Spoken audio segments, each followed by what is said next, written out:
আসসালামু আলাইকুম।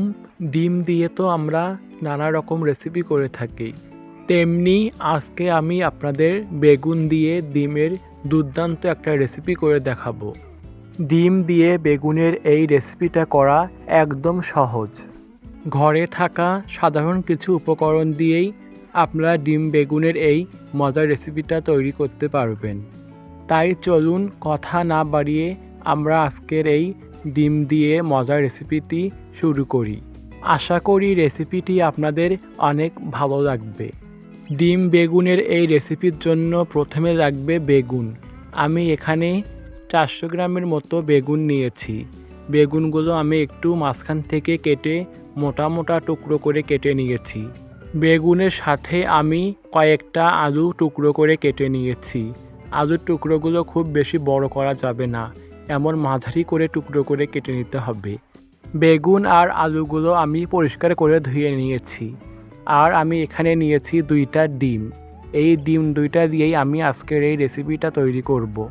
আর আমি এখানে মিডিয়াম সাইজের 3টা পেঁয়াজ কুচিয়ে নিয়েছি, একটা বড় সাইজের রসুন কুচিয়ে নিয়েছি, কয়েকটা কাঁচামরিচ মাঝখান থেকে ফালি করে কেটে নিয়েছি, আর নিয়েছি মাঝারি সাইজের 2টা টমেটো।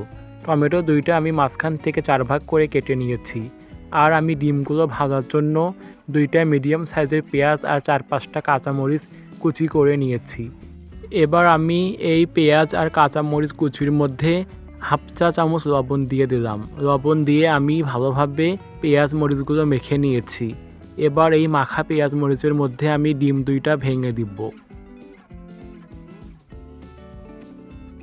ডিম 2টা দেওয়ার পর এবার আমি পেঁয়াজ মরিচের সাথে ডিম 2টা ভালোভাবে ফেটিয়ে নিব। এইবার ডিমের গোলাটা এক সাইডে রেখে দিয়ে ডিমগুলো ভাজার জন্য চুলায় একটা কড়াই বসিয়ে দিব। তারপর কড়াইয়ে 2 টেবিল চামচের মতো তেল দিয়ে দিব। তেলটা গরম করে নিয়ে আমি ডিমের গোলাটা দিয়ে দিব। এইবার খুন্তি দিয়ে ডিমগুলো কড়াইয়ে ভালোভাবে ছড়িয়ে দিব। ডিমগুলো ছড়িয়ে দেওয়ার পর এবার আমি পাটিসাপটা পিঠার মতো করে ডিমগুলো উল্টিয়ে নিব। তারপর আমি ডিমগুলো মাঝখান থেকে 4 ভাগ করে কেটে নিব। ডিমগুলো এরকম লাল লাল করে ভেজে নিতে হবে। এবার আমি ভাজা ডিমগুলো একটা বাটির মধ্যে উঠিয়ে নিব।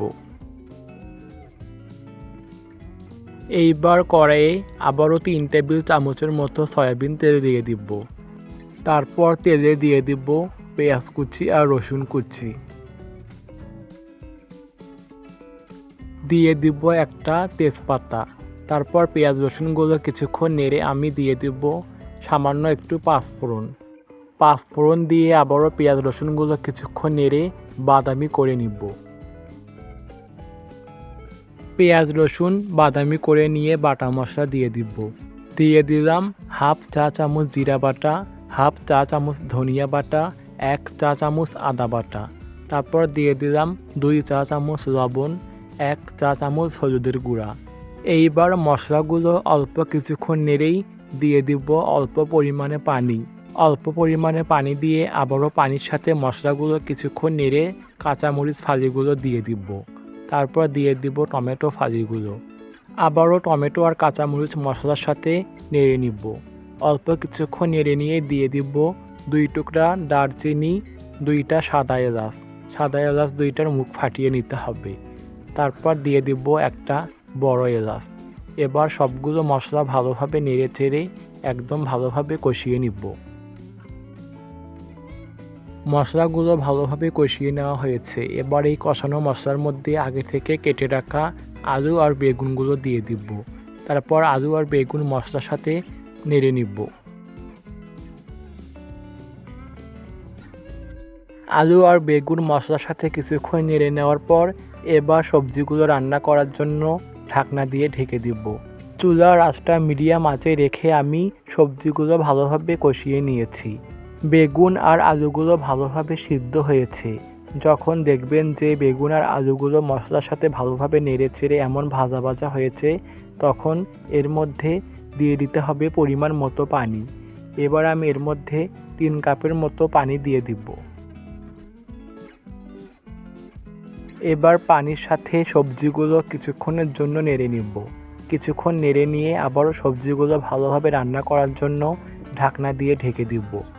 এই পর্যায়ে চুলার আঁচটা বাড়িয়ে দিতে হবে, তাহলে খুব সহজেই রান্নাটা হয়ে যাবে। মাঝে মাঝে 2 থেকে 1 বার আমি ঢাকনাটি উঠিয়ে একটু নেড়ে চেড়ে দিব।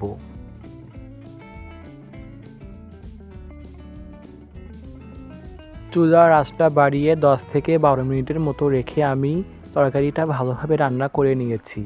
এবার বলক ওঠা এই তরকারির মধ্যে আগে থেকে ভেজে রাখা ডিমগুলো দিয়ে দিব। ডিম দিয়ে আবারও তরকারিগুলো কিছুক্ষণের জন্য নেড়ে নিব। কিছুক্ষণ নেড়ে আমি তরকারি একটু চেখে নিব।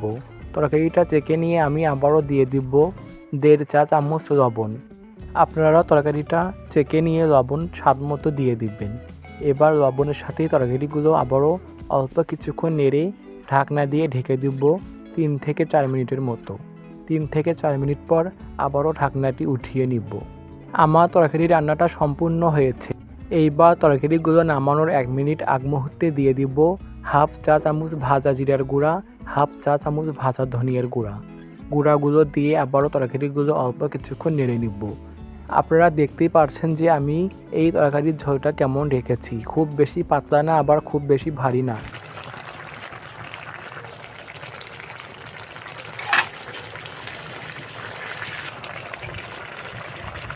তরকারি রান্নাগুলো হয়েছে। এবার আমি একটা বাটির মধ্যে তরকারিগুলো নামিয়ে নিয়েছি। দেখতেই পারছেন যে ডিম দিয়ে বেগুনের এই রেসিপিটা কত সুন্দর হয়েছে। আর বাসায় রান্না করার পর ডিম দিয়ে বেগুনের এই রেসিপিটা আমার পরিবারের সবাই তৃপ্তি সহকারে খেয়েছে। আপনারাও আমার মতো খুব সহজেই এই ডিম বেগুনের রেসিপিটা বাসায় তৈরি করে পরিবারের সবাই মিলে তৃপ্তি সহকারে খেতে পারবেন। রেসিপিটি ভালো লেগে থাকলে আমার এই চ্যানেলটি সাবস্ক্রাইব করে পাশেই থাকবেন। সাথে লাইক, কমেন্ট, শেয়ার করতে ভুলবেন না। আজকে এই পর্যন্তই। আল্লাহ হাফেজ।